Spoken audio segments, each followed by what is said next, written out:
BDR বিদ্রোহের পুনঃতদন্ত নিয়ে বাংলাদেশের সবচাইতে বেশি সোচ্চার হয়েছিল কে?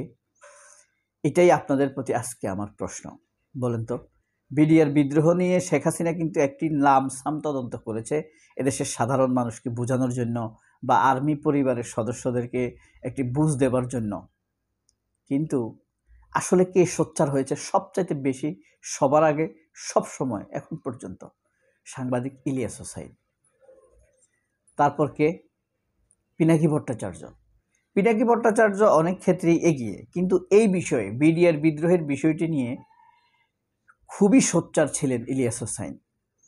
বিশেষ করে যারা বিনা বিচারে শাস্তির সম্মুখীন হয়েছে, বিডিআর পরিবারের সদস্যরা, বিডিআর পরিবারের মেয়ে, কন্যা, সন্তান, পলাতক বিডিআর সদস্য, জেলখানায় আটকে থাকা বিডিআর সদস্য, জুলুমের শিকার হওয়া বিডিআর সদস্য, নিহত হওয়া বিডিআর সদস্য, তাদের উপরে যে নির্যাতন নিপীড়ন চলেছে, রাষ্ট্রীয় আওয়ামী নির্যাতন নিপীড়ন, রাষ্ট্রের বলে রাষ্ট্রকে ছোট করব না, আওয়ামী নির্যাতন নিপীড়ন চলেছে, সেই নির্যাতন নিপীড়নের বিরুদ্ধে খুবই সোচ্চার ছিলেন ইলিয়াস হোসাইন। নিপীড়িত পরিবারের সদস্যগুলোকে ডাকা, তাদের সাথে কথা বলা, তারপরে বিডিআর বিদ্রোহের সদস্যদের পরিবারগুলোকে ডাকা, আর্মি পরিবারের অফিসারদের স্ত্রীদেরকে ডাকা, তাদের সাথে কথা বলা, সন্তানদের সাথে কথা বলা, বারবার তিনি এটাকে রিপিট করে করে মানুষের সামনে নিয়ে আসছেন। মানুষকেও এই ব্যাপারে মোটামুটি সচেতন করে চলেছেন। এই সচেতনতার বশবর্তী হয়ে মানুষ আওয়ামী লীগের প্রতি সংক্ষুব্ধ হয়ে ওঠে, এবং এটা নিয়ে কনক সরোয়ার তো তার লম্বা লম্বা সব লাইভ করেছেন, টকশো করেছেন, মানুষকে বোঝাবার চেষ্টা করেছেন বছরের পর বছর। এটা তো প্রায় 15-16 বছর হয়ে গিয়েছে,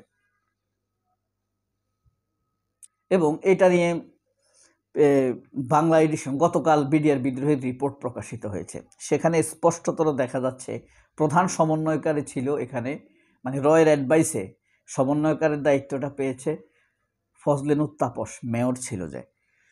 তারপর এটার সাথে আরও যুক্ত ছিল সাহারা খাতুন, আওয়ামী লীগের স্বরাষ্ট্রমন্ত্রী তখনকার, মির্জা আজম, সেলিম, শেখ সেলিম, এরপরে আপনার এই তাপস তো ছিলই, হাসিনা, তারেক সিদ্দিকী, মইনুল আহমেদ, তারপর ডিজিএফআই এর আকবর, মির্জা আজম তো ছিলই, এবং গোয়েন্দা বিভাগের ব্যর্থতা ছিল চরম। যদিও এটাকে ব্যর্থতা বলা যায় না, গোয়েন্দা বিভাগ এই ব্যাপারে কোনো রিপোর্ট দেয়নি, গোয়েন্দা বিভাগের সহযোগিতা ছিল হয়তোবা।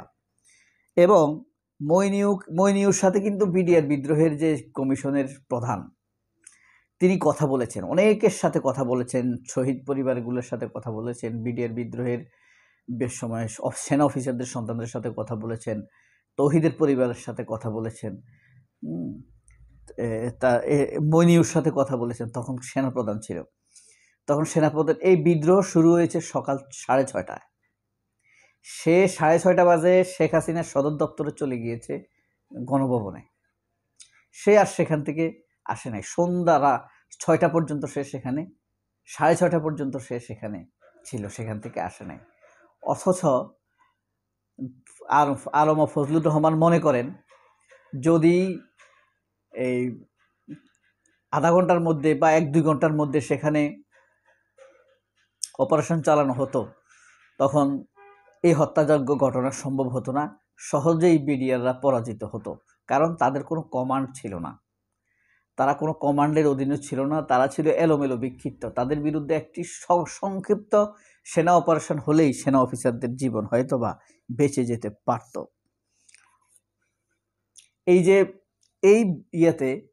এই কারণে আমি এটার নাম দিয়েছি ওয়াকার থেকে ইলিয়াস, বা ইলিয়াস থেকে ওয়াকার।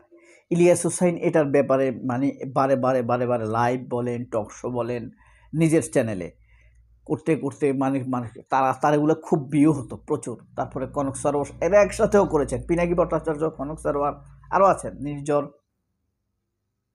এরা একসাথেও অনেক টকশো করেছেন। আশ্চর্য ব্যাপার হবেন, এই টকশোগুলোকে রুবিন ফারহানাদেরকে ইনভাইট করা হলে তারা যেত না। তারা খালেদ মহিউদ্দিনের সস্তা ইউটিউব চ্যানেলে যেত, কিন্তু কনক সরোয়ারের মতো সাংবাদিকের ডাকে তারা যেত না। তো এই যে মানুষকে সচেতন করে তোলা, এটার এক পর্যায়ে হাসিনা পালানোর পরে এটা নিয়ে কঠিন বক্তব্য দিল ওয়াকার। ওয়াকার তো রীতিমতো বলে দিয়েছে ফুল স্টপ। বিডিআর বিদ্রোহ, সেনা হত্যার ঘটনা বিডিআররাই ঘটিয়েছে, full stop, no if and but, কোনো যদি কিন্তু নাই, আপনার এই ব্যাপারে আর কোনো কথা হবে না, শেষ। এই ওয়াকার পাবলিক প্লেসে অধ্যত্বপূর্ণভাবে এই কথা বলে যারা বিডিআর বিদ্রোহের পুনঃতদন্ত নিয়ে কথা বলে, বিচার নিয়ে কথা বলে, তাদেরকে থ্রেট দিয়েছিলেন, এদেশের জনগণকে হুমকি দিয়েছিলেন, ধমকি দিয়েছিলেন। কিন্তু জনগণ তার হুমকি ধমকিতে ভয় না পেয়ে উল্টা তাকে চমকে দিয়েছে। একের পর এক মানুষ তার কাজ চালিয়ে গিয়েছে, চাপ ছিল। এরপরে তিনি স্বরাষ্ট্র উপদেষ্টা লেফটেন্যান্ট জাহাঙ্গীরকে ম্যানেজ করার চেষ্টা করেছেন, তার উপরেও চাপ ছিল, তাকে ইলিয়াস হোসেন আগেই খেয়ে দিয়েছে। এরপরে সরকার বাধ্য হয়েছে একটি তদন্ত কমিশন করতে। এই ক্ষেত্রে আমি খুবই কৃতিত্ব দিব তাকে, আর ডক্টর ইউনূসকে তো কৃতিত্ব দিতেই হবে। কারণ হলো ডক্টর ইউনূসকে বারবার বিএনপির প্ররোচনায়, এদেশের মিডিয়ার প্ররোচনায় এদেশের মানুষ গালাগালি করেছে, আস্থা হারিয়েছে। কিন্তু দেখেন শেষ পর্যন্ত আইসিটি পুনর্গঠিত হলো, শেখ হাসিনার বিচার শুরু হলো, সেখানে শেখ হাসিনার সুষ্ঠু তদন্ত হয়েছে, শেষে ফাঁসি হয়েছে। এখন কামালকে পর্যন্ত আনার চেষ্টা করা হচ্ছে। ঠিক একইভাবে বিডিআর বিদ্রোহের ব্যাপারে আমরা বলছি হবে না, ডক্টর ইউনূসের দৃঢ়তায় সেখানে আপনার তদন্ত হলো, এখন তদন্ত কমিশনের রিপোর্ট প্রকাশ হয়েছে, সবচাইতে বাংলাদেশের ঝুঁকিপূর্ণ কাজ হয়েছে। বিডিআর বিদ্রোহের এই ঘটনার তদন্ত কমিশন নিয়ে আরও ভিডিও হওয়া সম্ভব। আমি যা পড়েছি অল্প, খুব বেশি ভালো করে পড়তে পারেনি। আর ওয়েবসাইটে খুব ডিস্টার্ব দিচ্ছে এখন, মানে সরকারি ওয়েবসাইটে কিন্তু পুরো তদন্ত রিপোর্ট দেওয়া হয়েছে। বাংলাদেশ বলেন পৃথিবীর একটি বড় দারুণ একটা তদন্ত রিপোর্ট এটা, কারণ এত উন্মুক্তভাবে তদন্ত রিপোর্ট আর প্রকাশ করা হয়নি। এই কারণে আপনারা যেই সুযোগ পাবেন এই তদন্ত রিপোর্টটা পড়বেন, অনেক ফ্যাক্ট আছে এখানে। ডক্টর ইউনূসের এটা একটা সাফল্য। এরপর আয়না ঘরের ব্যাপারটা একটা দারুণ একটা সাফল্য ডক্টর ইউনূসের। আপনি কোন জিনিসটা বাদ দিবেন? এই যে জুলাই সনদ ডক্টর ইউনূসের একটা সাফল্য, কিন্তু প্রত্যেকটা জিনিস এই দেশের মিডিয়া আড়ালে নিয়ে গিয়েছে, বিএনপি এটাকে সহযোগিতা করেছে। আমি আসলে ডক্টর ইউনূসকে স্যালুটই জানাতে চাই।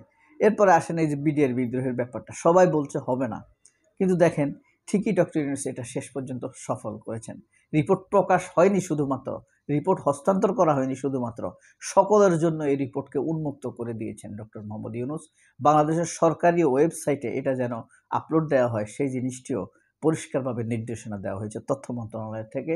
এবং ডক্টর ইউনূসের প্রেস সেক্রেটারি শফিকুল আলম বলেছেন এই তদন্ত রিপোর্টের সকল তথ্য প্রতিবেদনের ইয়েতে পাওয়া যাবে, বাংলাদেশ সরকারের ওয়েবসাইটে পাওয়া যাবে। ব্যাপারটা মজার না? ওয়াকার থেকে ইলিয়াস, ইলিয়াস থেকে ওয়াকার। সবাই অনেক ভালো থাকবেন। আল্লাহ হাফেজ। আসসালামু আলাইকুম।